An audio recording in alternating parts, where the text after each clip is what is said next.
Star Wars, a synonym for epic stories, iconic characters, and unforgettable moments for decades. However, the enthusiasm of many fans has significantly diminished in recent years. The Disney-era productions in particular have led to heated discussions time and again, from disappointed expectations to questionable creative decisions. Is the glory truly lost? In this video, we take a look at the biggest points of criticism, but also at the things that still give us hope. Since A New Hope was released in the late 70s, the Star Wars franchise has rapidly evolved. What once began as a daring science fiction project has long since become an integral part of global pop culture. 3 trilogies, countless animated and live-action series, video games, books, merchandise, Star Wars is a multimedia universe that has left a mark on generations. It's not surprising that many fans have forged a deep emotional bond with the saga and react all the more fervently when new content fails to satisfy them. Star Wars being criticized is not a new phenomenon. Even the prequel trilogy divided the fan community. But since the sale of Lucasfilm to Disney in 2012, the tension has become even worse. The introduction with Episode 7 and Rogue One still looked promising, but the sequel trilogy in particular was met with heavy criticism from Episode 8 onwards. Many fans complain above all about the inconsistent narrative style. Episode 7 was attacked for relying too heavily on the tried and tested and being too similar to A New Hope. The Last Jedi, on the other hand, was a radical change from familiar patterns, which some did see as brave, but many felt it was disrespectful to the saga.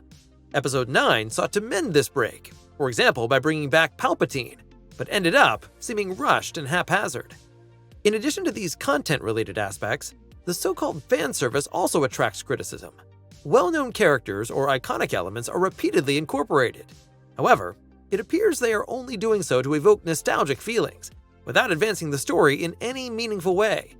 This results in scenes that may seem familiar, but are often emotionally disappointing. You can surely criticize the prequels for many things, but at least they significantly expanded the world of Star Wars with lots of new ideas. Another point of criticism is the vast amount of content. With all the new series and film projects, Disney and Lucasfilm are constantly trying to expand the universe. While this generally offers creative opportunities, many fans now feel overwhelmed and emotionally detached. Star Wars is no longer something special that people look forward to for years. Will there be new content this month? Well, let's see if it's any good. The volume is both a blessing and a curse. The projects definitely explore different directions and try out various things, with the most extreme case perhaps being the Visions anthology series. That way, there's a chance to test what works and what the fans like. For instance, The Ninth Jedi, a spin-off sequel to one of the short stories from Visions, has just been announced. It also caters to different audiences. After all, not all Star Wars fans are the same. Some enjoy a down-to-earth series like Andor, while others prefer more entertaining, amusing lightsaber action. And the next person may enjoy a nostalgic trip back to the 80s like Skeleton Crew instead. Thanks to the amount of different content, there is something for everyone, even if the Star Wars brand is no longer a way of guaranteeing what exactly awaits us in the next movie or series, and the quality can fluctuate considerably with the huge amount of content, depending on which team is working on it and how much creative freedom they are given. However, despite all the disappointments, there are also glimmers of hope. One particularly positive example is the series Andor. Rather than focusing on lightsabers and Jedi, Andor tells a multi-layered story about oppression, surveillance, and the start of a rebellion. The series impresses with strong dialogue, complex characters, and a serious political vibe. A Star Wars that has never been seen before in this form. The Mandalorian has set new standards as well. The relationship between the bounty hunter Din Djarin and the little Grogu captured the hearts of viewers around the world. The show's mix of Western atmosphere, emotional storytelling, and new characters breathed new life into the franchise, at least in the first 2 seasons. Here too, the excitement died down a little in Season 3. Another highlight were the final episodes of the animated series Star Wars: The Clone Wars. Not only did they bring the series to a worthy conclusion, they also directly linked it to Revenge of the Sith. The last 4 episodes are considered by many to be the narrative and emotional peak of the entire series. It will not be possible to overcome all points of criticism overnight. The number of productions will probably continue to increase, and with it, the risk of becoming surfeited. The trend towards superficial fan service is also unlikely to dissipate anytime soon. Resorting to well-known characters such as Palpatine or Boba Fett may generate clicks in the short term. However, in the long term, the creative potential of the universe is wasted.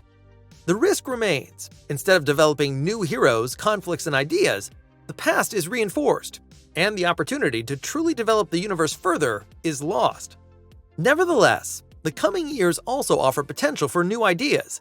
In 2026, The Mandalorian and Grogu, the first cinematic adventure of the two series heroes, is set to be released, ending the franchise's 6-year absence from movie theaters. Whether this will provide the much-needed boost remains to be seen.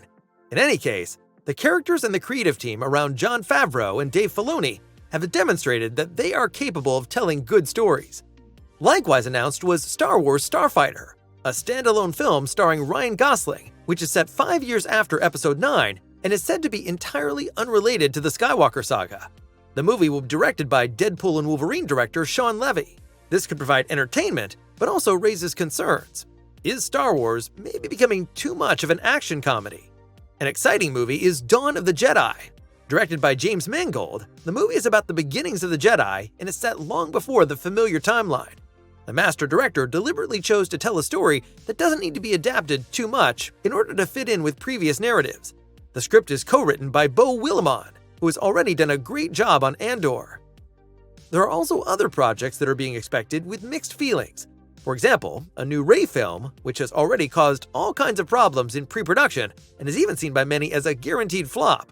Ahsoka Season 2 and the animated series Maul Shadow Lord are presumably facing a more favorable reception. One thing's for sure, there is plenty more to come. Many fans wish for one thing in particular for the future, a clear creative perspective. The sequel trilogy has shown how damaging it can be when individual movies are made without an overall plan. Instead, what is needed is a powerful script, convincing characters, consistent directing, and a long-term strategy. Andor shows that quality matters more than quantity. The series proves that Star Wars works even without the usual elements, as long as the creators know what they want to tell. But this is precisely what many projects seem to lack. Equally important is the balance between old and new. Of course, classic motifs and characters must not vanish completely, but nostalgia alone does not sustain a story. Star Wars should dare to break new ground without forgetting its origins. Star Wars is at a crossroads. The last few years have caused many fans to lose faith, but there are also positive examples that illustrate what is possible. The decisive factor will be whether Disney and Lucasfilm are willing to learn from their mistakes. Less repetition, more vision. Less nostalgia, more courage. And by that, we don't mean anything superficial like a diverse cast. That alone does not ensure gripping movies or series. The story has to be convincing and explore interesting directions without taking the viewer for a fool. A small number of projects have proven that this is absolutely possible within the Star Wars universe. If they succeed in filling the universe with new ideas without sacrificing its essence, then this galaxy might still have a future. What is your opinion? What direction should Star Wars take? Where do you see the big problems? And what should change? Or are you actually happy with the way things are going? We are looking forward to reading your comments, so make sure you share your personal Star Wars highlights of the last few years as well. May the Force be with you!